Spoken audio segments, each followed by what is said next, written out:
Greetings, everyone. You're listening to the Aquila View. I'm your host, Narayan, and we are back again with yet another episode of the Aquila View.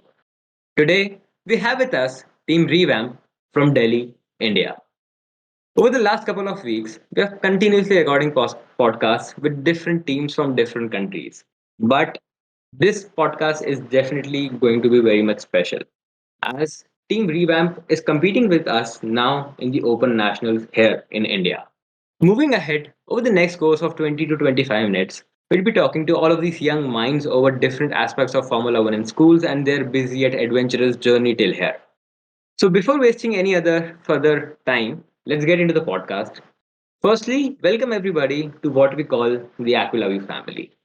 I hope you all have been doing extremely well and healthy, seeing the situations that we all are going through right now here in India.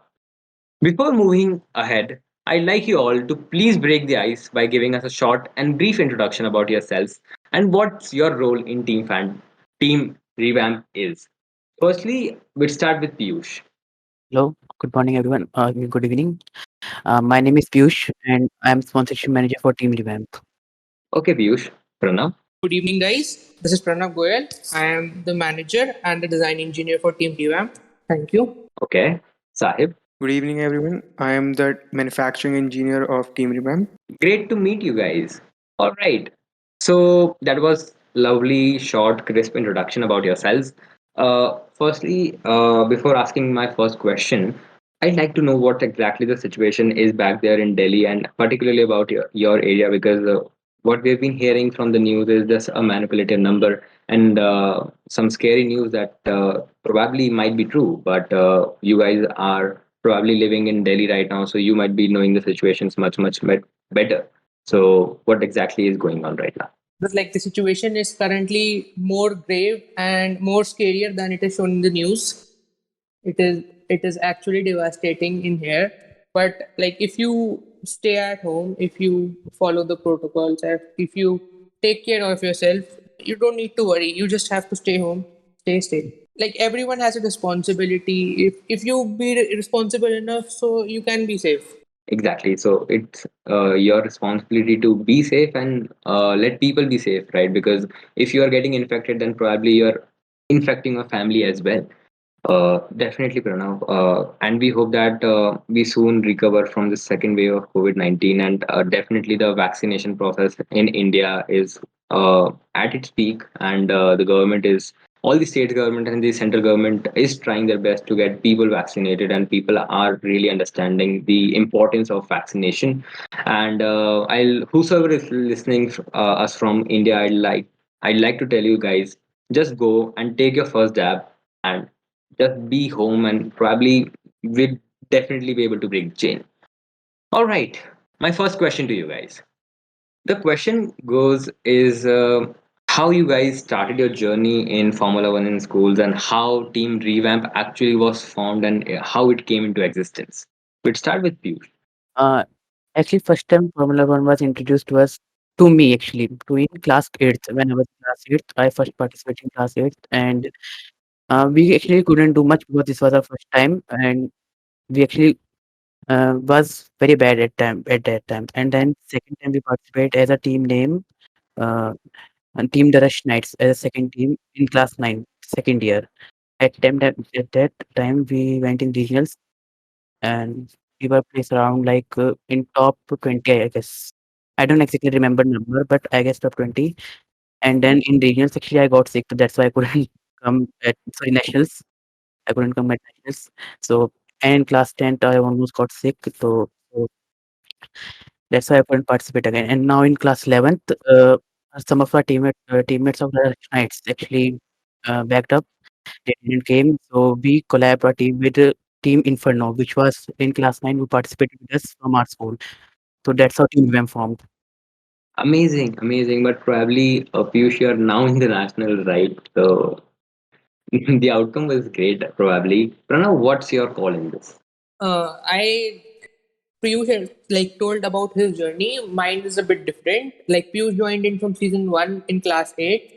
I basically joined with my team Inferno in class nine, and we guys like had stood on position 14 amongst the 110 teams participating in the nationals, regionals. So then we moved forward for the nationals. So nationals was a bit difficult. Like it had to be difficult because it was a national competition. So I guess we were not prepared enough for the nationals. But then for class 10th, we couldn't participate because the school did not allow for the 10th class people to participate. So like we participated in 11th, but the team, like the people in the team had backed off. So we collaborated with the willing people of Team Rush Knights and we formed Revamp. Amazing, amazing. Sahib, what's your experience on this? My journey started from season two. I participated in season two, and there I faced lots of challenge because Piyush, as he told, that he could not was not able to participate in national finals, so the burden was more on the team, as we had to do his work as well. So it was very difficult, but then it was fun, and then I was again willing to participate in 10th but couldn't because of board exams and school didn't allow us. Then in 11th, when we received the mail, we talked to each other and then we collab the Rush Knights and Inferno and Team Revamp form. Amazing, amazing. I mean, you guys definitely have different experience and different aspects of what you guys have been doing in particularly F1 in school, but definitely now being collaborating as a team, uh, definitely have formed Team Revamp, and I probably hope that you guys probably do your best and probably qualify for the World Finals. My next question to you all is basically, I mean, why F1 in school, right? Because there might be one particular thing that each person might have identified that all right, this is the reason why I am doing F1 in school, right? So, what was their hook or key point that what attracted you guys to actually enroll for Formula One in schools? Maybe I will call because of cars. Like I love cars, and for the first time I heard about the F1 schools, like in the auditorium. I heard that we have to design something and like do something like this crazy, and I was so excited and so hyped up. Like none of my members from my class participated, and I never participated in such big competition before. But I forced my parents like let me participate, and they allowed me. And I thought I'm not going to participate because I was the only one who paid money. And then I find out there was two more members, and you can form only three-member team. So our first team was formed of three only three members. All right. So, I mean, you basically was driven by the cars that you Yeah, saw. basically engineering, and I was a design engineer for the team. Okay, that's great. Yeah. That's great. Pranav, what drives you in for the Formula One in school? I find it very like it is. And I don't find it is like very different from the conventional education system. It is very exciting. It is thrilling. You have to practically build up a company. You are building a brand. You have to carry forward each and every operation with very efficient approach and a very good decision making part. And the designing and all it is a very practical stuff. You have to indulge yourself, learn about the software, even have to comply with the regulations, and you have to form a design that matches up to the requirements of your mindset, the regulations. So it seems very interesting. It is different. I have not done anything in the past like this, and this is like a good opportunity for me to stand out, and even this is a good opportunity to build up my own portfolio. Definitely, definitely, Pranav. I totally agree with your point that, as you said, that I mean, if we just keep on doing the rote learning that we have been taught in school, probably we'd end up we'd probably not getting end up with some great practical skills that are really important in the life after you just graduate from your high school or probably even if you do your bachelor's degree, right? And as you said that it's definitely helping your portfolio as well, and I mean I completely agree on that point. uh, Sahib, what do you think and why are you doing Formula One in schools?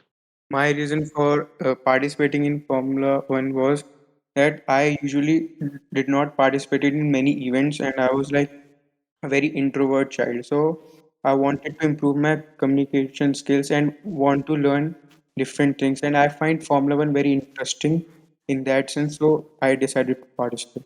That's amazing, and probably you definitely have gained some of the communication skills, right? Because you are here in the podcast and definitely were interacting. So, I mean, what best could have happened if you haven't joined Formula One in schools? Definitely. My next question is directed towards Pranav, as it's related to leadership and how a leader should work, and what exactly are the roles of a team manager. Pranav, what do you think is exactly your role in your team, right? Because you say that you are a team manager, right? And according to you, what is some true leadership skills that a leader should definitely be possessing in order to excel as a team?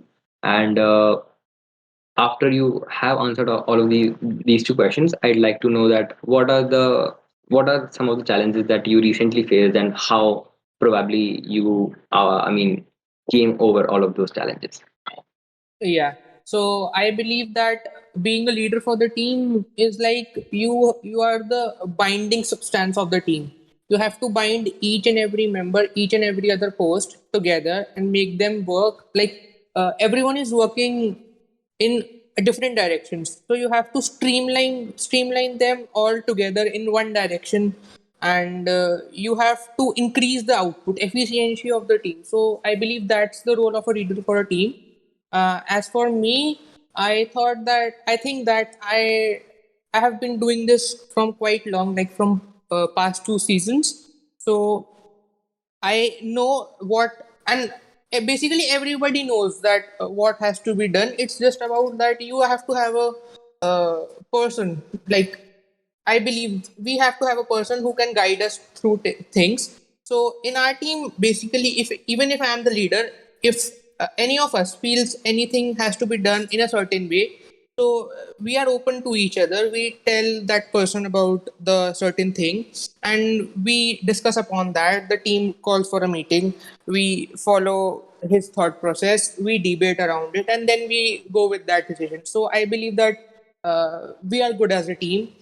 We are good as in leadership, and for the recent challenges that we have faced, I believe that since everyone is like not feeling well with this depressing atmosphere. Everyone is not physically well, mentally well. So it was quite a challenge to keep everyone in that streamlined um, position to to keep them to the path and to not let that spark of the competition let down.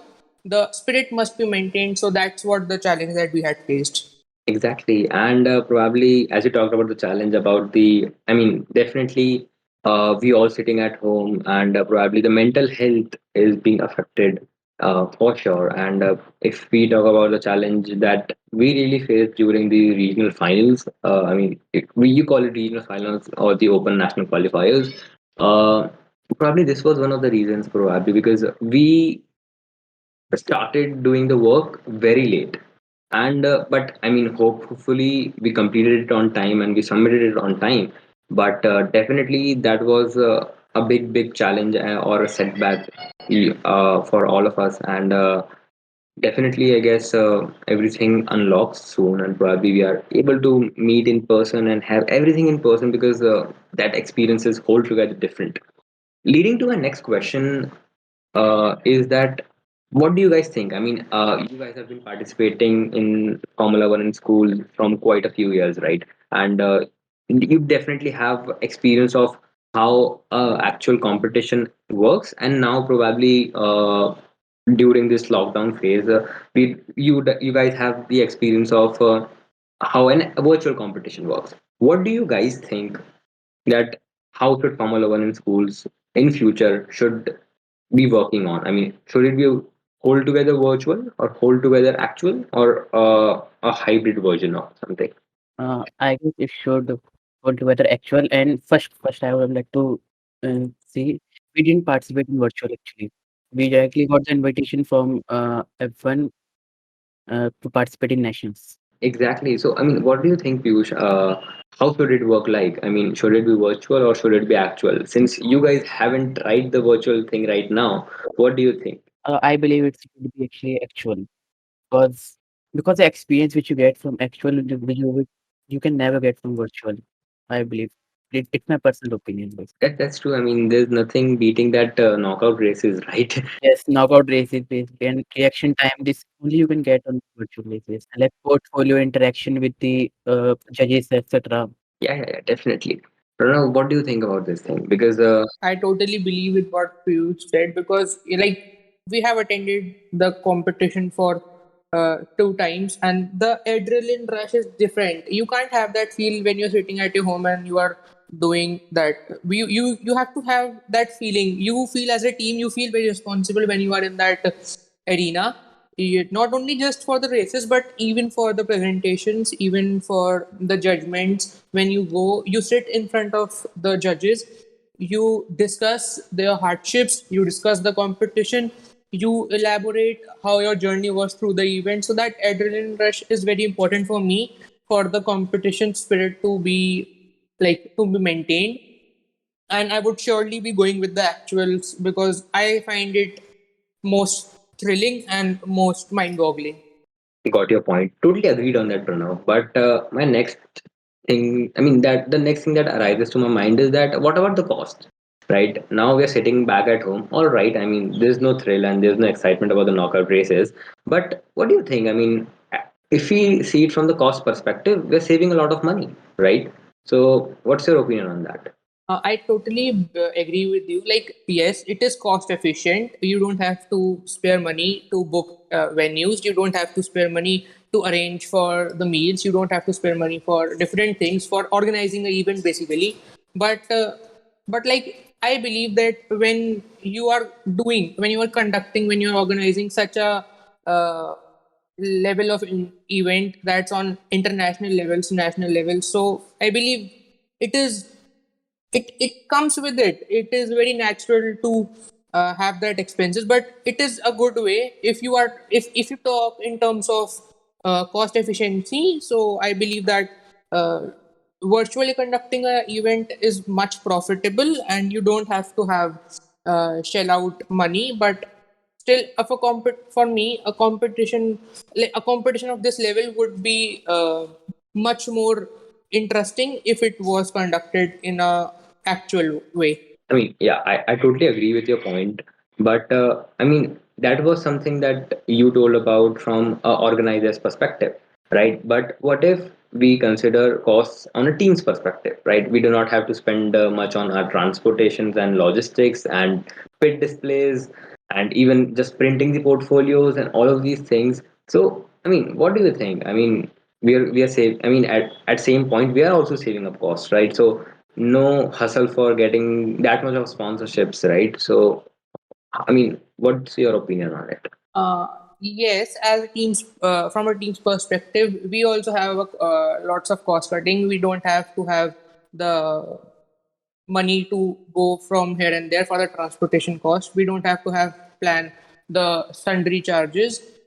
We don't need the printings, but I just feel that if we could, if no, no, like I believe that if we could arrange for the basics, for example, if we could arrange sponsorships for our manufacturings, if we could arrange sponsorships for our testing, for our paint jobs, for our uniforms, so then the cost of printing and our sundry charges are just barely minimum in front of those costs. So I don't feel that it as a much of expense. We got challenged for getting sponsorship for like pit booth and our costumes and everything, and virtually don't have to like do it like for costume for pit booth and I would also like to add that when we try and ask for sponsorship, like race sponsorship, it increases our experience that how to talk with different persons as well, and it's very interesting. So it boosts confidence also.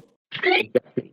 I mean, I totally agree on what you guys have been saying, but I've just been sort of pulling your legs on the cost perspective. right? And even I feel the same way that the competitions, a competition of this level should definitely be held physically, where you guys, I mean, where you get to meet people, where you get to network with them, and probably have those real time experiences of knockout races and building that pitwood display, and everything is just amazing. My next question is for the sponsorship manager. So, guys, I mean, as we talked about how sponsorships are really important in order to get everything ready and get all the resources done for the team. So, what is the strategy that you guys really make in house to approach sponsors?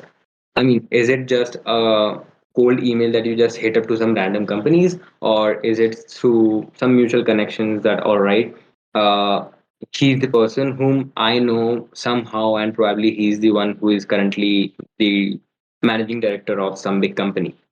Basically, sometimes a mutual connection and sometimes email and sometimes we like research about the company and about their product and like we talked about their interest and how can they and why should they sponsor us and what are the profits of sponsoring us. So that's a basic strategy and sometimes mutual connection also. Definitely, definitely. So I mean, it's something that you. I mean, it's the mix of everything that you guys use. I mean, you use some mutual connections as well, and you probably hit some random emails or cold emails as well, and probably definitely you might have also planned some return on investments for sponsors as well. So how does that ROI structuring and ROI planning work in house? So is it just you, Piyush, just planning the ROIs because you basically lead sponsorships, or is it the whole team sits down and plans the return on investments for sponsors? Actually, the whole team sit down and plan. I just gave the idea like we should do this and we should do this like this and the whole team plans. I mean, you guys have been participating for almost 2 to 3 years now, right? So, I mean, did you would you like to share any experience on how you guys raised the sponsorship, and how was that journey be like?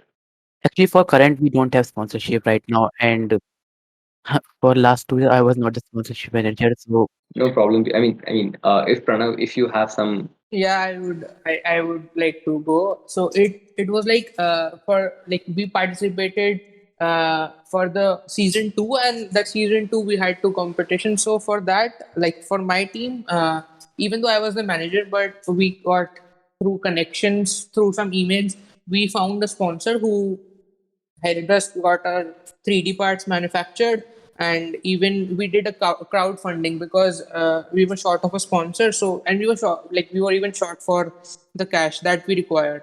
Basically, you have to have like you have various things. For example, the printings. The payment that you have to make to the F1 schools for printing your cars on that polyurethane form, so that payment is inevitable. You have to make it in cash.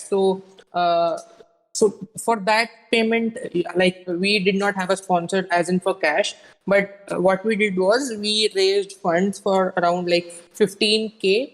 We raised funds and then we had a sponsor who sponsored us for uh, 3D parts. And like all in all, we if I calculate the cost, all in all, we got a sponsorship, including the kind one. If I take it in terms of cost of printing the 3D parts, I got a sponsorship of around 30 to 35K. So that helped me a lot. And as of now for the team, we don't actually have a sponsor, and basically we are not even trying to get a sponsor at this moment because the situation is very devastating. And I like on humanitarian grounds, I don't believe I could call someone right now, I could approach someone right now for in these bad times and ask for a sponsorship and introduce them to this competition, because everyone is really sad. Everyone is like right now in our area, basically in Delhi NCR, things are really worse. So we are not even right now emailing or contacting companies. We are just finding out for right now. We are like researching, and after we created our budget for the first time, it was around I guess 50K plus. But like recently, 2 weeks back, we had a meeting on the budgets, and we reconsidered it. We did a cost cutting, and like it was efficient. I brought we brought down the budget to just half. Okay, that's great, right? I mean, probably, and as you told that, I mean, obviously the times have been not so great, and probably if you are approaching a company that itself is going in loss, so how could they sponsor you, right? So definitely. So Pranav, I mean, if not sponsorships, then how would you? I mean, what's the backup plan to cover that? Like we basically have thought that for as of now we have like before this like last month we had approached various companies. We even got some replies and we followed the leads, but the things have been stagnant. And as of now we have like quite done a lot of research with various companies who will be willing to give sponsorship. So we are planning that we'll be starting the process soon. Once things start to normalize, we'll start again with the process. And as of a backup plan, we like really don't think that we won't get a sponsor, or just in case if we don't, I believe that we'll be able to manage the cost. So That's true. I mean, so coming to the next segment that I really wanted to talk to you guys about is the digital media and the marketing, right? So I saw your Instagram. I saw a couple of your videos, and it looks amazing. Especially the car. I mean, the logo reveal that you guys have done. It's amazing. How do you guys actually made out the strategy of posting it up and matching it up basically with your team identity? Because that's also a big concern when it comes to managing the social media and just aligning it with the team identity. So how do you guys make that strategy, and what's your posting schedule like, and how do you guys are managing the graphics and all of those things? So the digital media strategy managed by Chirag and Ashmit, who are actually not here, but it's their effort, uh, whole and soul, that they edited videos, they prepared videos and posted on time. Like we decided that we'll post around 8 or 9 p.m. in every 2 or 3 days whenever we have the content to post. That's amazing. Pranav, what do you think? I mean, how do you guys are coping up with the content? basically, if speaking of the truth, so the thing is that like in our team, like we're not that proficient with the software. Like okay, we are good at some things, but like we're not that advanced that we can do industrial level of rendering and Photoshop. But yes, we tried. I basically like Piyush and Sahib were not disturbed with their workflow for the graphics, because I generously believe that Sahib and Piyush are not. It's not a matter of the concern for Sahib and Piyush that what really are we planning for the graphics, because they are like doing good work in their field. They have been constantly doing great. So I thought in that like we discussed for the basics, as in when the team was required and when the time was needed for the color scheme, for the ideas, for the post, and when I thought that we could save both of their time, so I just sat in with both of my team members, Chirag and Ashmit, and we like it takes around 30 minutes to design a post, to think for it, to have a strategy. And basically we have a strategy of constantly keeping our Instagram updated. So like the person who does our graphics, that is Ashmit and Chirag, they both are quite not well from past 3 4 days. So like our Instagram is off, but we were really like posting every alternate day, so that our account are like everyone gets. And we thought of like not only posting our content but also posting general updates about F1 in schools, even posting news about the real Formula 1 events, and even having some motivation throughout the page. So that was our whole soul strategy. Okay, got the point. And I mean, as you talked for now, that definitely, I mean that's not the concern, but is really, I mean, is, I mean, say for suppose Piyush and Sahib are the one who are designing graphics and all of these things. But I mean, as you talked about that, you guys are not that great at creating professional renders and all of these things. But that is particularly the demand of the competition, right? And obviously, outsourcing is the option that is left with the team, right? So, what do you think, is outsourcing a good option? I think that outsourcing is a good option if, in case, like it is the like for me, it's the last option when you have to outsource something. But for now, what we are doing is the graphics people, Chirag and Ashmit, they are learning softwares constantly. They are learning things. They are trying hands-on. They are creating. For as of now, if I like recall, we have posted 3 to 4 videos on our Instagram.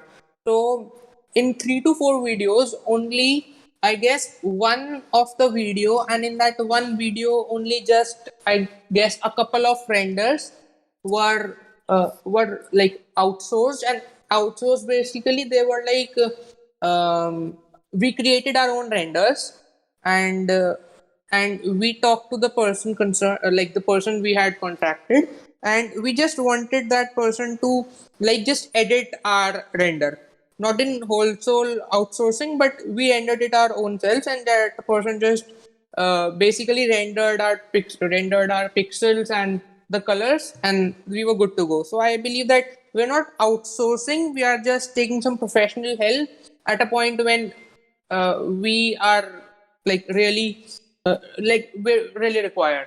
Yeah, I got the point, and I mean that's definitely a good way to just get out of the way and get things done right, probably. And I mean, if you're stuck at some point, it's probably I mean suggested that you take help and just move with the flow. The next question that I'm probably going to ask is regarding the manufacturing and design of the car. I mean, you guys again, I mean, you guys hold the experience of Formula One in schools, and you've been participating from last 2 to 3 years, I guess.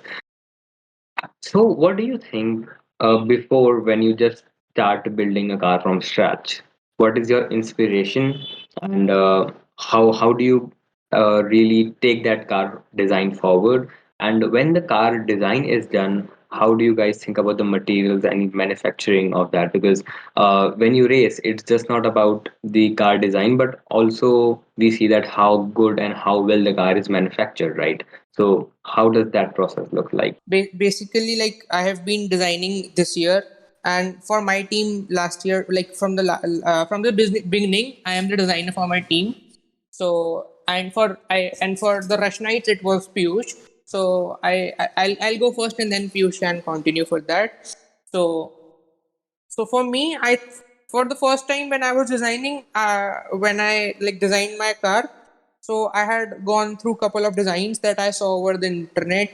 I I basically, like when we were taught how to use the Fusion 360 in the classes that were taken up by F1 in schools, I just did not stick to the conventional way of designing. Rather, I put an effort, and I went through internet. I searched for videos. I basically just not learned how to design cars, but I learned how to go with the software. I thought that if I know the software, I know the interface better, I'll be able to design whatever I want, not just cars, but whatever I want. So I went ahead with the interface. I learned some softwares. I learned using Fusion 360. I tried different tools, and when I thought that I could use them, like I'm still learning.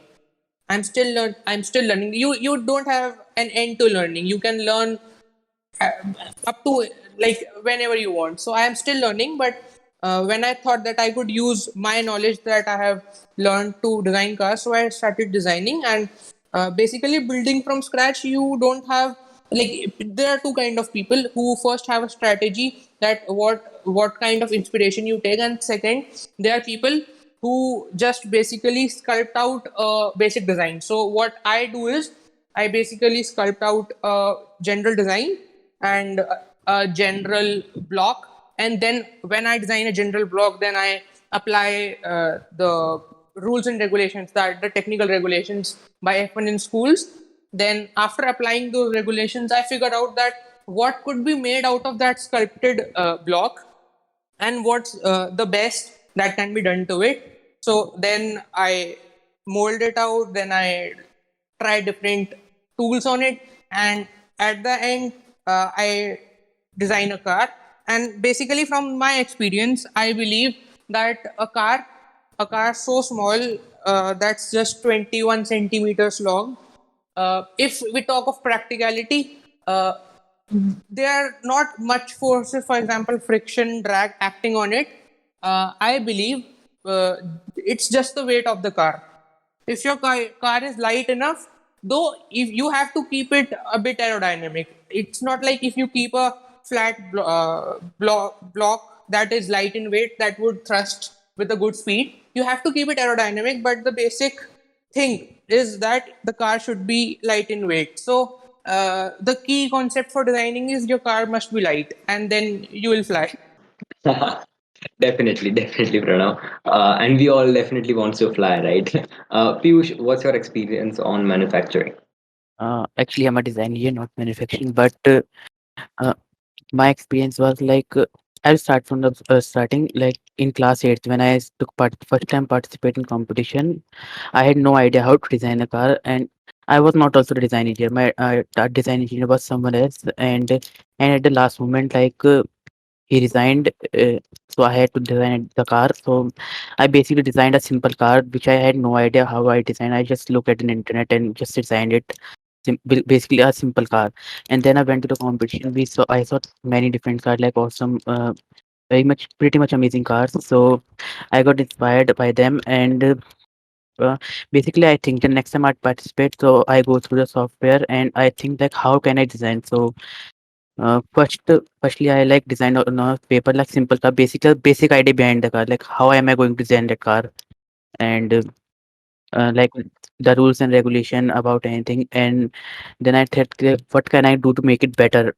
So that's my and there are some of the inspirations also, like Team Aurora. If you guys know Team Aurora, their car, I like their car a lot. So Exactly, definitely, and probably you're the one who basically wants everything on paper first, and then all right, I right, and that's great. That's also a great approach, right? Because I'm also the same person who wants everything on paper first, and then we'll figure out that how to put it digitally, right?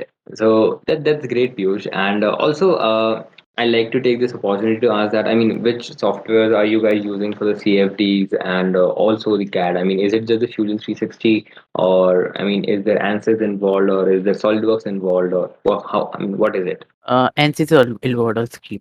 ANSYS, not SolidWorks, but ANSYS. ANSYS is for like CFD, and for manufacturing we are currently using for designing we are currently using Fusion 360, and there was one more software which I used in past. Yes, yes, I'll tell. So, like, basically, we are using this Fusion 360 for designing, and for CFD, we are using couple of software. For example, we used SimScale, and we even used ANSYS. ANSYS was a bit difficult.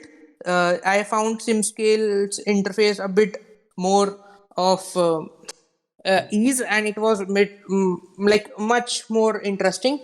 So we use SimScale, and even we went with the conventional flow design to just check once for our prototypes. So we have been using couple of softwares for our design and manufacturing. That's great. I mean, that's also a great approach. Definitely, that all right. First, had it on flow scale, and then we'll probably have more analysis on that, maybe on SimScale or maybe on ANSYS, right? Definitely, both of these softwares are great, and I mean, throughout this talk right now, till now, we probably have talked about sponsorships. We have talked about how a team should work and how a team leader should act, probably. And we also talked about manufacturing and design currently.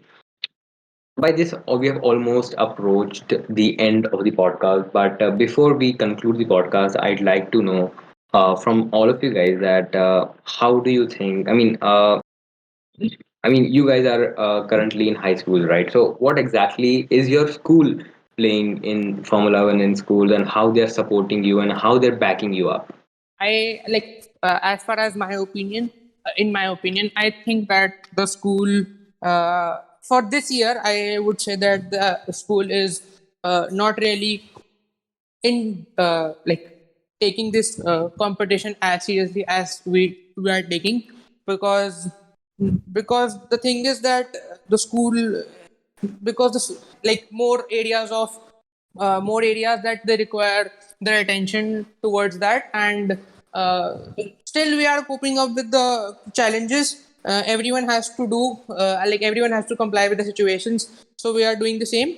And we are getting constant helps from our teachers, from our mentors who help us, and we even have been talking up to the previous the people who train at the F1 in schools for our help. So we even get help from them. They guide us through how to design. They guide us through how to do a conversation with a company, and we get help from everywhere.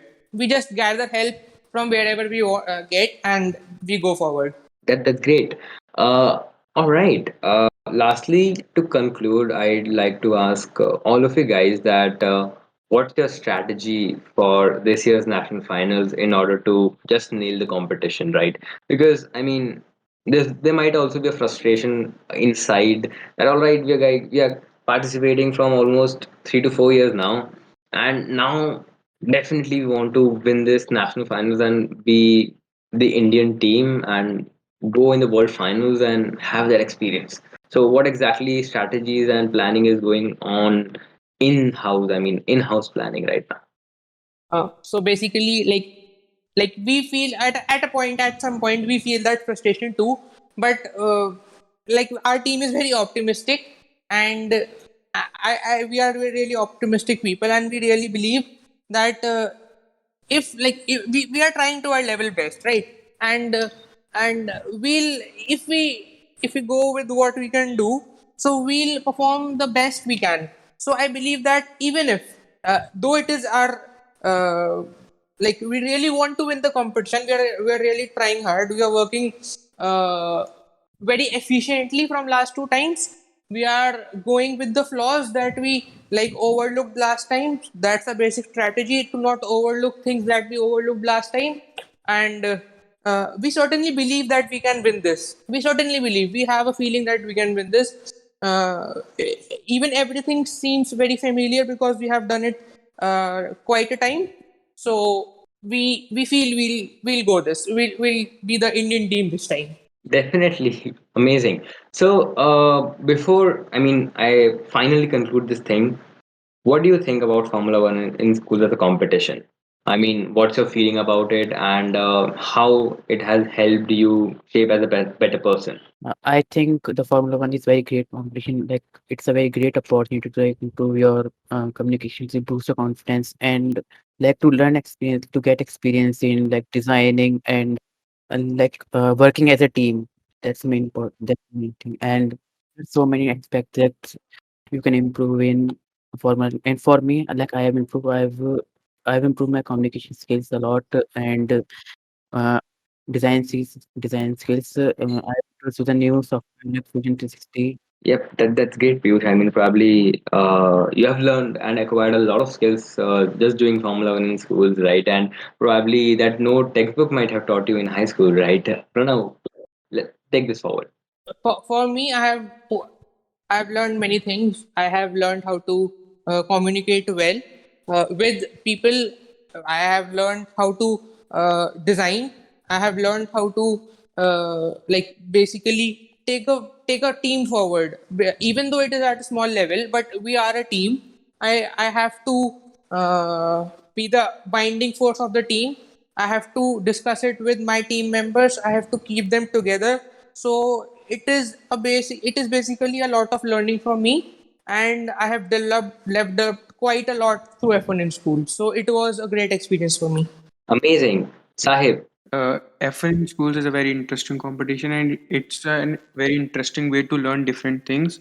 And if what out of my experience, what I have seen in the past and currently, I believe that F1 in schools also teaches us that how we can tackle a challenge at a time. Like there is a main competition that we want to qualify for. We want to be Team India and represent India at World Finals. But excellent schools also helps us to win small challenges, battles, and we can just contest that we face throughout the journey. Definitely, definitely. I totally agree with all of the points, Piyush, Pranav, and Sahib. And probably what Sahib said, that it definitely helps you win small challenges. And that small challenges lead you to win a wholesome, I mean, the whole big challenge that we all are practically competing for, right? But probably, I mean, by this, we have come to an end of this wonderful session.